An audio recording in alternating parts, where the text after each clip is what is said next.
fazia e batizava mais discípulos do que João, ainda que Jesus mesmo não batizava mais os seus discípulos. Deixou a Judeia e foi para a Galileia. E era-lhe necessário passar por Samaria. Foi, pois, a uma cidade de Samaria chamada Sicar, junto da herdade que Jacó tinha dado a seu filho José. E estava ali a fonte de Jacó. Jesus, pois, cansado do caminho, assentou-se assim junto da fonte. E era isso quase a hora sexta. Veio uma mulher de Samaria tirar água. Disse Jesus: dai-me de beber. Porque os seus discípulos tinham ido à cidade comprar alimento. Disse, pois, a mulher samaritana: como sendo tu judeu, me pedes de beber a mim, que sou mulher samaritana? Como sendo tu judeus, pede de beber a mim, que sou mulher samaritana, porque os judeus não se comunicavam com os samaritanos. Jesus respondeu e disse: se tu conheceras o dom de Deus, e quem é o que te dizes, dai-me de beber, tu lhe pedirias, e ele te daria água viva. Disse a mulher: Senhor, tu não tens com que tirar a água, e o poço é fundo. Onde, pois, tens água viva? És tu maior do que Jacó, nosso pai, que nos deu o poço, bebendo ele próprio dele, e os seus filhos e o seu gado?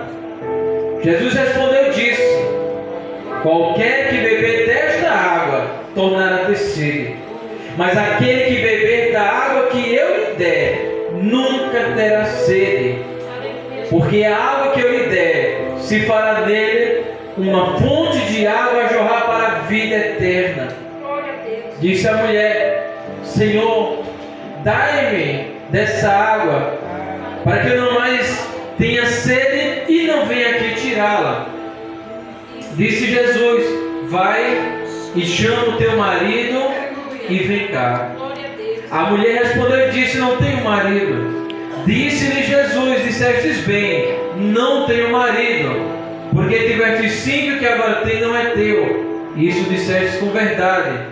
Disse a mulher: Senhor, vejo que és profeta. Nossos pais adoraram neste monte, e vós dizeis que é em Jerusalém o lugar onde se deve adorar.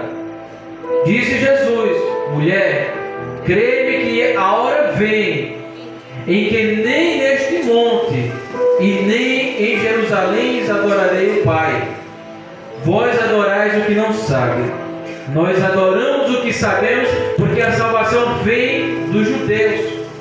Mas a hora vem, agora é, em que os verdadeiros adoradores adorarão o Pai em espírito e em verdade, porque o Pai procura tais que assim o adorem. Glória a Deus. A gente vai poder sentar, porque nós sabemos que Jesus mesmo disse que para que o testemunho de alguém seja válido, tem que ter mais uma ou duas pessoas que tragam esse testemunho.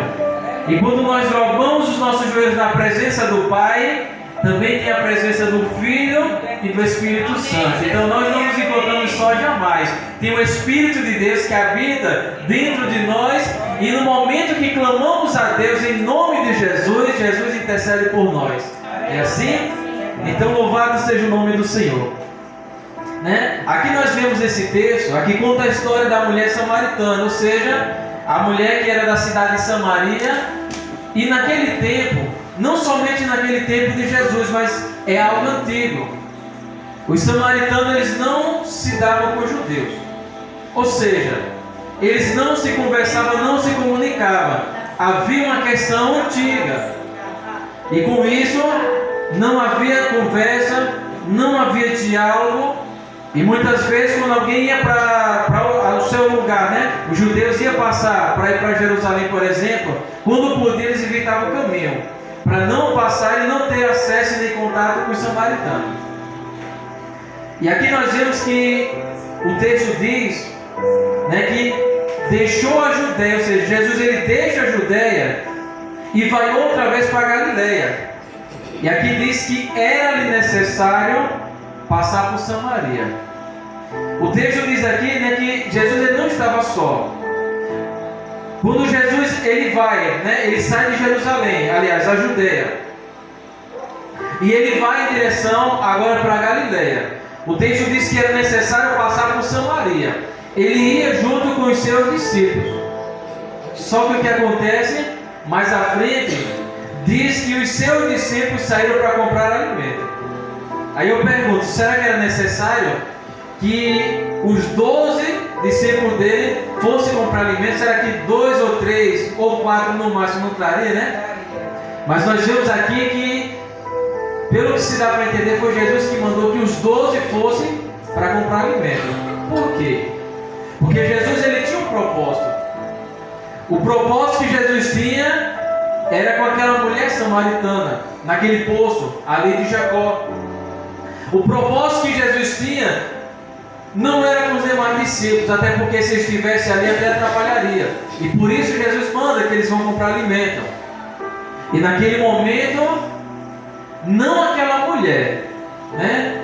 Aquela mulher não é ela que vai ao encontro de Jesus, mas nós vemos que Jesus quem cria essa situação, e Jesus é quem dá a iniciativa, Jesus é quem dá o primeiro passo, e Jesus é quem vai ao encontro daquela mulher. Glória a Deus. Não é diferente na nossa vida. Aleluia. Não, olha, o receber Cristo, o estar na presença dele não parte de nós. Jesus disse: olha, ninguém vem ao Pai, aliás, ninguém vem a mim, se o Pai não me enviar, se o Pai não trouxer. Então sempre a primeira iniciativa é de Deus. Sempre é Deus quem toma a iniciativa por nós.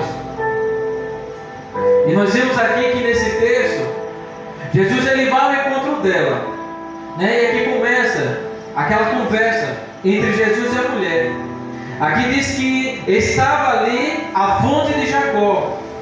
E diz que Jesus, pois cansado do caminho, né? Porque estava caminhando, estava cansado da jornada, assentou-se assim junto da fonte. E era isso quase a hora sexta. Veio uma mulher de Samaria tirar água. E disse Jesus: dai-me de beber. Porque o seu discípulo, né, como eu disse, tinha ido à cidade para comprar alimento. E disse-lhe, pois, a mulher samaritana: como sendo tu judeu, me pedes de beber a mim, que sou mulher samaritana? Porque os judeus não se comunicam com os samaritanos. Então nós vemos aqui, havia essa desavença, havia esse desacordo. Só que, como eu disse, essa mulher ela não sabia quem era Jesus, ela não compreendia quem era ele. Na mente dela, era apenas um judeu, né? Mais um judeu que estava passando por ali. Como é que tu está me pedindo água? Porque não havia essa comunicação, realmente eram inimigos. Os samaritanos e os judeus. E ela olhava assim e disse: como é que tu me pede água? O que é que tu tem na cabeça para estar me pedindo água? Sendo que eles não se comunicavam com as nações. Disse-lhe, pois, a mulher samaritana: como sendo tu judeu e pedes de beber a mim, que sou mulher samaritana? Jesus responde e diz: se tu conheceras o dom de Deus, e quem é este que te está lhe pedindo, dai-me de beber, glória a Deus, tu é quem me pedirias, e eu é quem te daria água viva. Amém. E ela diz, né? Disse a mulher: sendo tu, Senhor, tu não tens com que tirar, e o poço é fundo, depois tens água viva. Né? E ela conta, né, que ali foi, aquele poço foi uma herança de Jacó, que ele mesmo disse: olha, Jacó ele mesmo cavou, ele mesmo tomou dessa água, deu para os seus animais, seus criados. Esse poço foi cavado por Jacó, nosso pai, e ele mesmo tomou desse poço, né? E isso a mulher trazendo aquela importância, vai dizer para Jesus: olha, esse poço aqui não é qualquer poço. Esse poço aqui foi o nosso pai Jacó, meu pai Jacó, foi ele que cavou esse poço. E ele tomou dessa água, junto com os seus animais e o seu povo. Então, não é qualquer poço, não foi qualquer um que cavou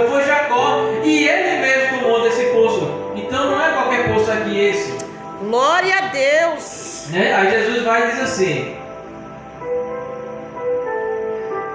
Aí ela diz: és tu maior do que Jacó, nosso pai? Né? Jesus disse: olha, você está dizendo que foi Jacó tal, discordo, realmente o poço é de Jacó, mas eu digo uma coisa: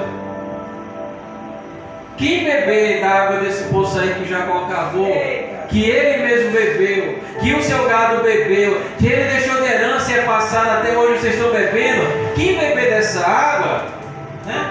Não é beber uma aguenta com sede, vai descer. Mas a água que eu lhe der, né? Jesus continua: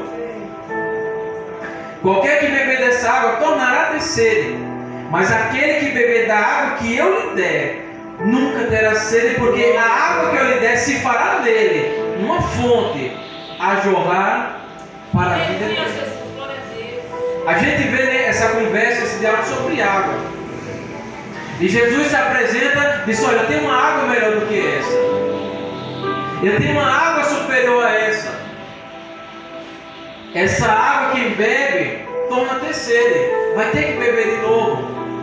Mas a água que eu lhe der, aquele que beber da água que eu lhe der, ele vai provar dessa água. Essa água vai fazer com que dentro dele nasça uma fonte viva, uma fonte de água viva, e essa fonte fluirá para a vida eterna. Tem uma água melhor do que essa. A água que eu lhe der, quem beber dessa água, verdadeiramente será saciado. Glória a Deus, aleluia. Essa palavra aqui, eu estava, pensando por isso: Senhor, qual é a palavra que eu vou levar para quem será contra nós? Né? E ele diz: nem a fome, nem a nudez, nem a espada, nem o presente, nem o porvir, nem as alturas, nem a profundidade, nada nem ninguém pode nos separar do amor que está em Deus, em Cristo Jesus nosso Senhor. Então Paulo ali, diz assim, que não importa a luta, ninguém é capaz de tirar o amor que Deus tem por nós, né? Nós podemos até virar as costas para Deus, nós podemos, por causa das lutas, que ele diz, perseguição, como espada, nudez. E olha que Paulo tinha propriedade para falar isso, porque ele sofreu. Nós lemos as cartas deles, a história dele na Atos dos Apóstolos, de chorar. Realmente foi uma vida muito penosa, cumprindo a palavra de Deus, que ia dizer que ele haveria de padecer pela palavra do Senhor. Ele sofreu muito. E ele diz: o que poderá nos separar do amor de Deus que está em Cristo Jesus? Nada, nem o presente, nem o porvir. O que é o porvir? É o amanhã, é o futuro, nada. Então nada é capaz de separar o homem do amor de Deus. Nós nos separamos de Deus, mas o amor de Deus ninguém é capaz de tirar esse amor. E ele mostra que é no meio das lutas. E aqui eu venho esse texto aqui, trazendo para cá novamente, para a fonte da água viva. O que esse texto aqui ele mostra para nós? Eu meditando aqui, e às vezes nós vemos aí pessoas que ainda não conhecem a Jesus, ou que conheceram, mas por algum motivo da vida se afastou do Evangelho. O que acontece?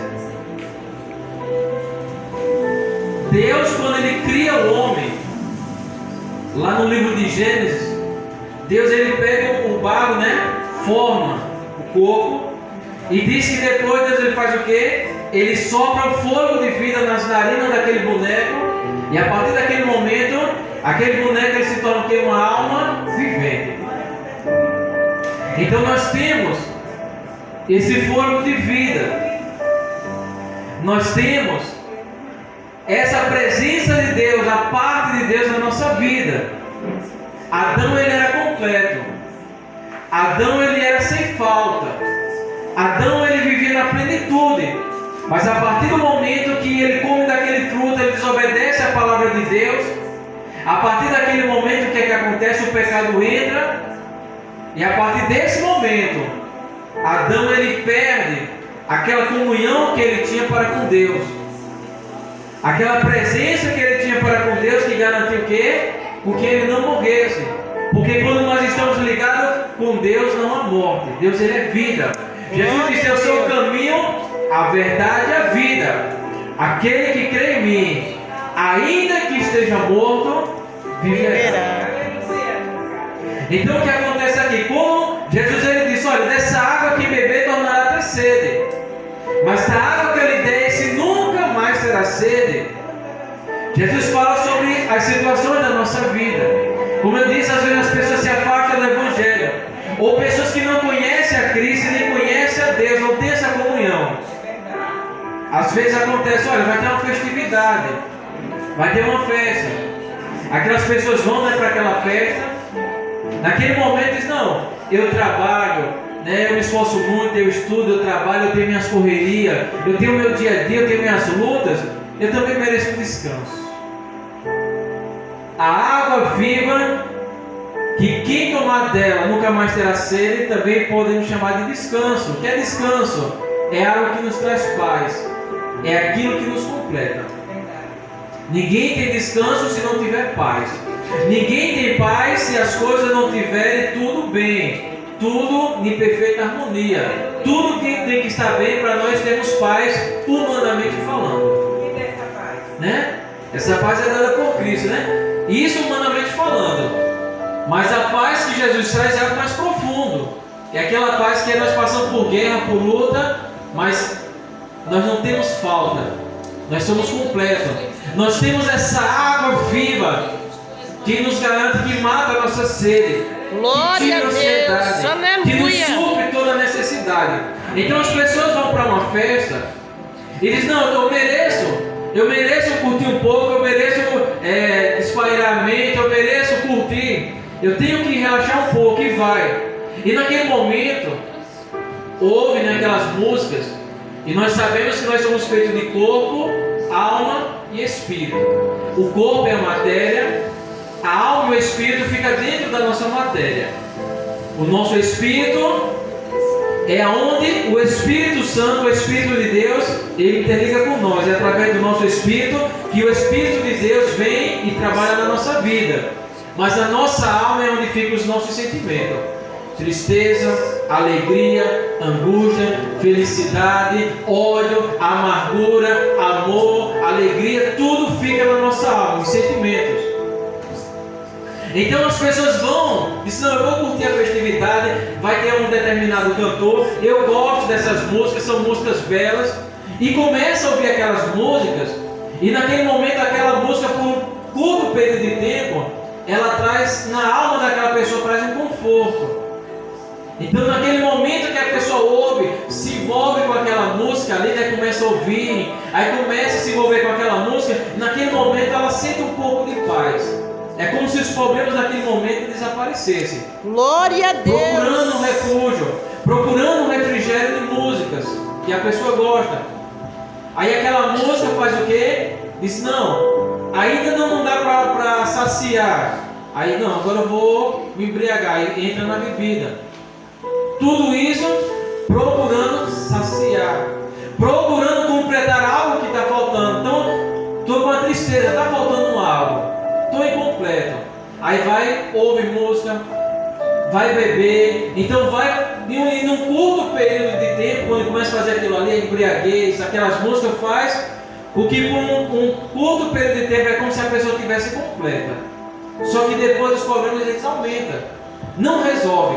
E por que não resolve? Porque nós sabemos que a única coisa que nos completa, o ser que nos completa é Deus. Nós somos criados por Ele. Então quando o Espírito de Deus ele não habita dentro de nós, quando alguém se afasta, não tem esse encontro com Cristo e não tem o Espírito Santo, essa pessoa ela está incompleta. Então ela está incompleta.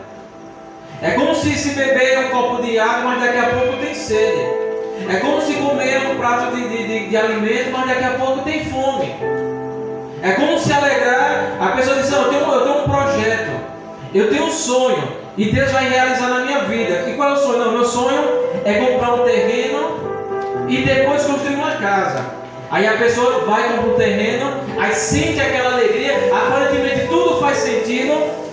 Passa um dia, uma semana, 15 dias, um mês, 2 meses, 3, 4 meses, e daqui a pouco aquela alegria passou. A pessoa olha aquela alegria e se torna comum. Gente, eu comprei esse terreno que era meu sonho, eu fiquei alegre. Mas agora eu me sinto incompleto novamente. O que está acontecendo? Aí coloca outro sonho. Não, é porque o meu sonho só vai estar completo, a minha alegria só vai estar completa quando eu construir a minha casa. Aí trabalha, Deus abençoa, constrói a casa, se alegra, se anima, faz uma festa, né? E ali curte e diz: olha, construí minha casa, e às vezes posta na internet, posta na rede social: olha a minha casa, o presente que Deus me deu, tal. Isso eu falando de pessoas que não teve ainda um encontro com Jesus, né? Pessoas que não tiveram um encontro com o Espírito Santo. Então vai, mostra a casa, se alegra, está naquela felicidade, o tempo vai passando e daqui a pouco aquela pessoa entra na casa e aquela alegria novamente faz o quê? Desapareceu. Olha, está lá a casa construída, diz: oxente, eu ainda não estou completo. Que sentimento é esse? Que falta alguma coisa? Mas eu já tenho minha casa, é para me estar alegre. Isso mostra que não importa o que seja, quando a gente vai, que adquire aquilo ali, continua vazio. Por quê? Porque só pode ser preenchido por Jesus. Por isso que Jesus disse: quem beber dessa água tornará ter sede. Qualquer coisa que o homem fizer procurando alegria, saciar, se completar, ser saciado, suprir suas necessidades, se não for Jesus que complete, vai tornar a ter sede, vai tornar a ter angústia, vai tornar a estar num estado de solidão, vai sentir falta, vai estar faltando algo dentro dessa pessoa. Por isso as pessoas vão para as festas, e quando é no outro dia, está aquele vazio. E as pessoas não entendem que vazio é aquele. E muitas vezes começa aí que hoje em dia que a gente vê o que tem é depressão, angústia na alma, tristeza, algo inexplicável, coisa do inferno mesmo. E as pessoas não entendem que angústia é essa, que sentimento de morte é esse, que tristeza, a minha vida não tem sentido, eu não quero mais viver, é tanto problema, é tanta luta que às vezes acontece na nossa vida, às vezes não, sempre, né? Todo mundo tem seu dia mal, todo mundo. Quando a gente passa por um problema que a gente vence, quando aparentemente está tudo bem, vem outro igual ou maior. Todo mundo tem sua luta. Às vezes a gente vê, às vezes alguém pregando, ou às vezes o irmãozinho louvando a Deus, a gente olha assim e diz: eita, ali a vida de fulano é perfeita, mas só a pessoa que sabe aqui dentro do coração, a tristeza, né? Quantas lutas, quantos processos. Esses dias mesmo estou passando por luta, não somente eu, mas toda a minha família. Lutas que estamos passando aqui, eu vou dizer que é de realmente da gente olhar assim, se não tiver com Jesus, a gente tem depressão. Fica sem querer sair nem de casa. Bate uma angústia, pode até querer se questionar com Deus, mas por quê? Mas quem conhece a palavra de Deus sabe. Está doendo, está difícil? Droga o joelho, clama o Senhor, Ele entra com resposta. Glória a Deus. Ainda que aos nossos olhos pareça algo intransponível, pareça algo demorado, tardio, Deus trabalha e opera. Eu creio, meu Pai. Nós temos um Deus que se compadece e olha para a nossa necessidade. Aleluia. Então Jesus olha para ele e diz: olha, quem tomar dessa vai ter sede. As pessoas procuram a felicidade. Às vezes a pessoa tem uma tristeza no coração, às vezes começa a passar pensamentos: não, quando eu me casar, quando eu arrumar um esposo, ou quando eu arrumar uma esposa, eu vou ser completo. Não é assim que funciona? Todo mundo passa por isso. Quando eu era mais jovem, às vezes passavam os pensamentos na mente. Às vezes eu sou jovem, aquela tristeza, tem um momento que dá uma tristeza no meu coração, eu não sabia que tristeza era aquela. Uma tristeza. Aí de repente vinha na mente assim a perca. Aquela tristeza assim: olha, tá aí, o que se tem tua vida? Amanhã depois tu vai perder teu pai, perder tua mãe, porque a tendência é ser mais velho primeiro. Você está incompleto, aquela tristeza, uma angústia, uma amargura. Às vezes eu disse: não, então quando eu amo uma pessoa, me casar, construir uma família, então esse sentimento de solidão vai passar, né? Até casa, até construir família, naquele momento, beleza, mas depois volta-se novamente aquele vazio.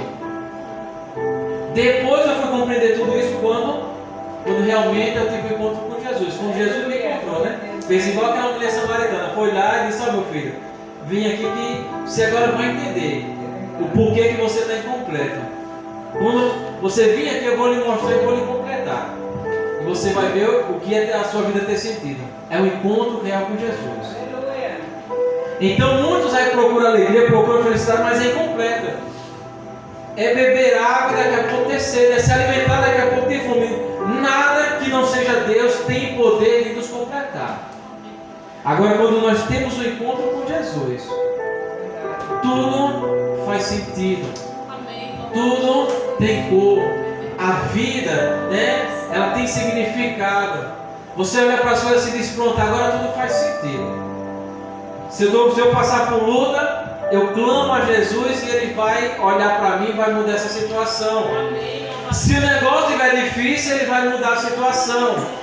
Se eu estiver passando por um processo, Ele vai mudar a situação. Não importa o que eu venha passar na minha vida, eu tenho Deus agora, eu clamo a Ele, Ele vai estar com meus pais, porque eu conheço o poder dEle, eu sei quem é Deus, Ele é Deus do impossível, não há nada que Ele não possa fazer, só basta Ele querer. Então a gente tem o que agora? Uma certeza, uma garantia. Nós sabemos que agora nós temos um Deus, um Criador, um Senhor, que foi quem nos fez, que nos completa, que é aquele que supre todas as nossas necessidades. Glória a que de Deus. nada nele nós temos falta, de nada. Tudo faz sentido. Às vezes as pessoas dizem assim: qual é o sentido da vida? As pessoas perguntam, né? Qual é o sentido da vida? O sentido da vida é Jesus. Porque Ele disse: eu sou o caminho, a verdade e a vida. Por que Ele é o sentido da vida? Porque Ele é a vida. Sem Jesus não tem vida. Quando nós temos um encontro com Jesus, aí sim, é que nós passamos a ter vida. Quando alguém está afastado de Deus, quando alguém se afasta do Evangelho, se afasta de Cristo, é um morto-vivo. Vivo porque respira, porque anda, porque se movimenta, mas diante de Deus se encontra o quê? Morto. Espiritualmente se encontra morto. Nós vimos a história do filho pródigo, né? Onde o filho, um dos filhos, né, daquele senhor diz: pai, eu sempre estive ao lado do Senhor, nunca lhe abandonei, nunca saí da tua presença, nunca fiz nada para desagradar o Senhor, nunca fui contra a ordenança do Senhor, sempre faço questão de agradar ao Senhor, mas o Senhor nunca me deu nem um cabrito para me curtir com meus amigos. Enquanto esse outro aqui, meu irmão, ele fez o quê? Pegou a parte da herança dele, levou, gastou tudo que tinha, desvaiou com tudo.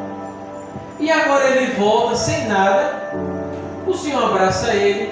O Senhor coloca um anel de honra no dedo dele. O Senhor veste ele. E ainda dá um bezerro cevado, dá um garrote para ele curtir com os amigos dele. Né? No coração, na mente desse outro filho, é o quê? Isso é injusto, né? Né? Aí o pai chega, né? Que é o nosso Deus. Ele chega, abraça e diz: olha, meu filho, tudo que eu tenho, tudo que é meu, também é teu. Tudo que me pertence a você. Mas esse teu irmão, ele estava morto, mas hoje ele reviveu. Glória a Deus. Hoje ele mais uma vez se torna meu filho e mais uma vez teu irmão. Né? Por isso que a gente vê, a palavra diz que os derradeiros serão os primeiros e os primeiros serão os derradeiros. É nessa questão de pessoas chegar na presença de Jesus, passar anos e anos e anos, e às vezes por um descuido acaba perdendo a salvação, e outro que tem uma vida toda troncha vem, se arrepende dos seus pecados, aceita Jesus, tem uma vida na presença dele, morre, e aquele que abandonou a fé acaba se perdendo, e aquele outro acaba se salvando, né? E nós sabemos que Deus ele não é injusto, porque o prazer de Deus é que todos se salvem. Ele quer que ficar mais tempo, que vem depois. É como ali de uma parábola onde fala sobre a questão da colheita, né? Onde aquele senhor ele traz alguns funcionários, ele ajusta o salário e diz: olha, vocês vão trabalhar todo esse período aqui na minha lavoura, aqui na minha seara, e esse vai ser o salário de vocês, está aqui, X. Digamos, por exemplo, que ele contratasse uma turma para trabalhar na seara dele, e o salário daquela turma ali no final do dia ou da semana, digamos que fosse, por exemplo, R$3.000 para cada um, né? Falando em termos mais práticos. E ali, aqueles homens firmaram um acordo com aquele senhor, começaram a trabalhar para ele, sabendo que o salário dele no final da semana seria R$3.000, por exemplo. Só que no final da semana, faltando só um dia para terminar a semana, vem mais trabalhadores novos. e procura emprego a esse senhor. E ele diz: olha, vem aqui, eu tenho um emprego para vocês, olha, foi desde a semana todinha, mas agora só falta um dia para terminar o serviço. Venha, eu contrato vocês, trabalhe o dia de hoje, e quando chegar no final da tarde, eu vou pagar para vocês de salário R$3.000, a mesma quantia que pagou para os outros que trabalharam a semana. Aí quando chega na hora do pagamento, né, aqueles que trabalharam a semana toda, né, isso está dentro do nosso termo prático, né, é uma parábola de Jesus, mas estou trazendo um termo prático. Aí na hora do pagamento, os que trabalharam a semana, eles chegam ali, e aquele senhor vai e faz o pagamento, por exemplo, tá aqui, olha, você trabalhou a semana toda, seus R$3.000. Aí outro que chegou no meio da semana, né, já estava no meio da semana trabalhada, para continuar o trabalho, ajudar, aí eles, bom, se eu recebi 3.000 e trabalha a semana toda, às vezes ele olha para o outro aqui, só trabalhou a metade da semana, só vai receber 1.500, né? Aí ele chega e diz: olha, para você aqui também, tome 3.000. Aí o outro olha, gente. Aí chama o outro que só trabalhou um dia, que foi o que chamou no final da semana, estava para fechar a colheita, e se você também, tome 3.000. Aí aqueles que trabalharam a semana, e a metade da semana, e o outro, eles olham assim e dizem: não, isso é injusto. Aí vai reclamar: como é que eu trabalhei a semana todinha, recebi R$3.000, esses aqui entraram depois de mim trabalhar só metade da semana, também pagou 3.000 para eles, e aqueles só trabalharam um dia, e também só receberam também R$3.000, é injusto. Ou eles deveriam receber menos, ou então eu deveria receber mais. Aí aquele senhor chega e diz: olha, quem é o senhor da seara, da lavoura? Não sou eu? Então eu pago conforme eu quero. O que te importa? Se eu chamei tu, eu não ajustei com você, eu estou sendo injusto com você? Eu não lhe contratei por 3.000, contratou. Eu estou sendo injusto com você? Não. Aquele ali trabalhou a metade da semana, eu chamei ele para pagar o mesmo que ia pagar para você, porque eu quis. Eu não paguei, eu não fui justo com ele. Então, eu firmei um acordo com você. O que eu prometi para você, eu cumpri. A minha parte eu cumpri com cada um de vocês. Agora, se eu quis pagar o mesmo valor igual, cabe a mim. Eu, que sou o dono, eu que decido o que eu quero fazer. Foi assim que eu ajustei. Trazendo para a igreja hoje. Uma pessoa que passa, por exemplo, 30 anos no Evangelho, aí morre e se salva. Aí outro vai, entra no Evangelho, aceita Jesus, acontece algum imprevisto lá, ou Jesus vem buscar a igreja ou ele morre, mas só teve um ano de crente, se salva. Aí vem outro, ainda mais diferenciado, o ladrão da cruz, que não fez nada diante de Deus. Senhor, lembra-te de mim quando chegares no teu reino. Aí Jesus olha para ele e diz: olha, pois eu te digo que ainda hoje estarás no paraíso comigo, né? Então Jesus garantiu que ele herdaria a vida eterna. Então o pagamento é igual. Ou seja, servir a Jesus nunca é tarde demais. Às vezes a pessoa diz: olha, passei tanto tempo, a palavra de Deus diz que é bom que a gente se chegue logo, principalmente o jovem que tem força, tem vigor para trabalhar na obra. A seara é a obra de Deus. E quando é o dia do pagamento, é quando Jesus vir buscar a sua igreja, ou morremos em Cristo, e vai para onde? O julgamento final. Após a morte, segue-se o juízo, ou a vida de Cristo. E naquele grande dia, todos que estiverem em Cristo, é como disse Jesus, aquele que crê em mim, ainda que tenha morrido, viverá. Tem uma esperança maior do que essa?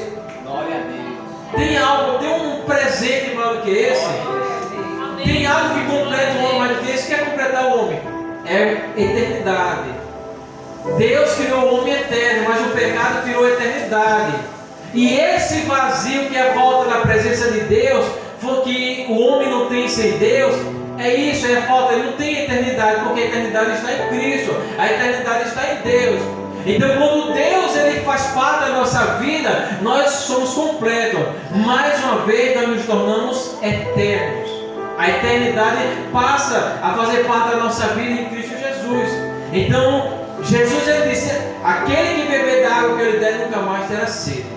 Então, ou seja, aquele que prova de Jesus, ele nunca mais vai ter um vazio na vida dele. Nunca mais a vida não vai ter sentido. Nunca mais ele vai chorar, nunca mais vai sofrer, nunca mais vai ter uma vida perturbada, conturbada. Por quê?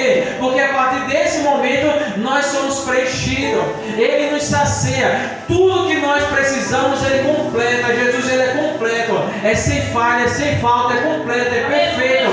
Aonde Jesus chega, tudo se torna perfeição. Nós somos completos por Ele, nós nos tornamos realizados.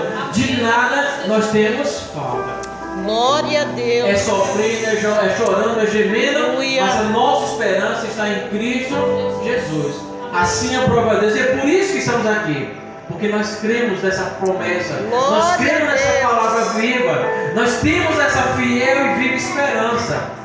E por isso que as lutas vêm, mas mesmo assim permanecendo de pé. Aleluia. Porque aquele que nos chamou é fiel para nos segurar até aquele grande dia. Glória a Deus. Nesse momento, né? Já convido a igreja a ficar de pé.